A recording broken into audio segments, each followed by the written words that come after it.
Ask مفتی طارق مسعود۔ بچہ گود لینے کے احکام۔ میرے ایک بھائی کی 20 سال سے کوئی اولاد نہیں تھی، میرے دوسرے بھائی نے انہیں ایک بچہ گود دیا ہے، اس کے مسائل اور فضائل پر تھوڑی سی روشنی ڈالیں تاکہ میں ان کی رہنمائی کر سکوں۔ ناصر صاحب مظفر آباد سے۔ دیکھیں، فضائل تو میرے علم میں بالکل بھی نہیں ہے کہ آپ اپنا بچہ کسی کو دے دیں، اس لیے نہیں ہے کہ آپ اپنے بھائی کا فائدہ تو دیکھ رہے ہیں لیکن اپنے بچے کا فائدہ نہیں دیکھ رہے۔ بچے کا ہوتا یہ ہے کہ جب آپ اپنا بچہ کسی دوسرے کو دیتے ہیں تو آپ کا بچہ بہن بھائیوں کی نعمت سے محروم ہو جاتا ہے۔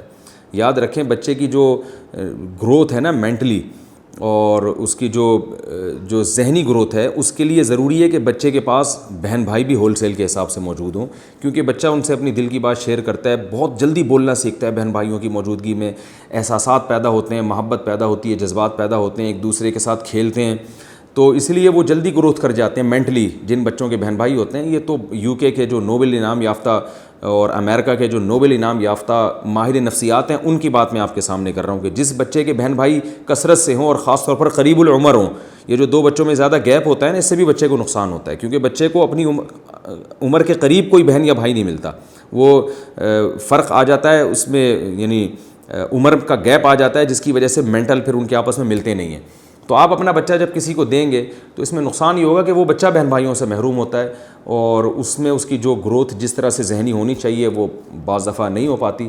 تو میں اس کو قابل فضیلت عمل تو بہرحال نہیں سمجھتا، لیکن اگر کسی نے دیا ہے اور رشتہ داری کے خیال کر کے دیا ہے تو شاید اس کو رشتہ داری کی وجہ سے شاید ثواب مل جائے، واللہ عالم۔ اس کے احکام اور مسائل یہ ہیں کہ جس کو بچہ دیا ہے، وہ اگر آپ نے بیٹی دی ہے تو وہ جو باپ اس کا، یعنی دوسرا جو حقیقی باپ نہیں ہے، تو وہ اس کی ولدیت میں سب سے پہلی بات یہ ہے کہ اوریجنل باپ کا نام ڈالے گا ساری زندگی، اس میں ولدیت چینج نہیں کی جا سکتی، اور بچے کو بتائے گا کہ آپ کے اصل والد وہ ہیں، میں نے آپ کو بچپن میں لے کے پالا ہے، بیٹا ہو یا بیٹی۔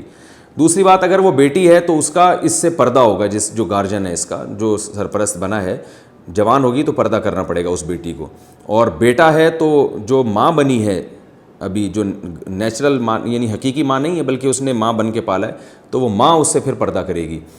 ہاں، یہ طریقہ ہے کہ چھوٹے بچے کو 2 سال سے پہلے اگر لڑکا ہے تو لڑکی بیوی اپنی فیڈ کرا دے، یا اپنی نہیں کرا سکتی اس کے چونکہ اولاد نہیں ہے تو اپنی کسی بہن سے فیڈ کرا دے، تاکہ یہ جو جب بہن سے فیڈ کرائے گی تو یہ رضائی طور پر ماں بن جائے گی۔ رضائی جب ماں بن جائے گی تو یہ جو شوہر ہے اس کا، یہ رضائی باپ بن جائے گا، تو پردہ ختم ہو جائے گا۔ اور اگر لڑکی ہے تو شوہر، یعنی جو اس خاتون کا شوہر ہے، اس بچی کو اپنے کسی بہن سے فیڈ کرا دے، تاکہ یہ جو ہے اس بچی کا رضائی ماموں بن جائے۔ جب ماموں بن جائے گا تو اس کا بچی سے پردہ نہیں رہے گا۔ تو اس طرح سے پردے کے حکام میں آسانی پیدا کی جا سکتی ہے، ادروائز ان کو بڑا ہو کر پردہ کرنا پڑے گا۔ وراثت میں ان کا کوئی حق نہیں ہوگا، کیونکہ وراثت حقیقی باپ اور حقیقی ماں سے ملتی ہے۔ البتہ زندگی میں کچھ دینا چاہیں اپنی خوشی سے تو دیں، اور ہینڈ اوور بھی کر دیں تو پھر وہ دیا جا سکتا ہے۔ آسک مفتی طارق مسعود۔